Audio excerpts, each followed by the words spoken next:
Pemirsa, hari kelima di awal bulan Januari 2023, harga daging sapi di pasar tradisional Pak Baeng-Baeng, Kota Makassar terpantau stabil dengan harga Rp120.000 per kilogram.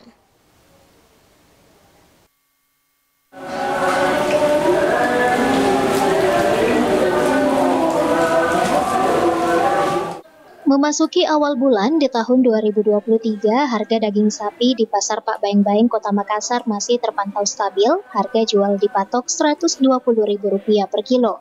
Salah seorang pedagang daging sapi, Widianto, mengungkapkan, selama ini daging sapi yang ia jual tetap dengan harga Rp120.000 per kilogramnya. Ia menambahkan sejauh ini ia telah memiliki pelanggan yang tetap sehingga ia tidak berani untuk menaikkan harga jualan dagingnya tersebut. Kebanyakan pelanggannya memesan untuk acara nikahan maupun usaha jualan kuliner coto. Berapa sekarang harga daging di sini? 120 per kilonya. Per kilo, Dik. Nggak mengeluji pembeli soal ini harga? Kadang biasa. Kalau naik belum, Dik? Iya. Ia menambahkan di awal tahun 2023, tingkat pembeli di tempatnya tersebut tetap mengalami peningkatan.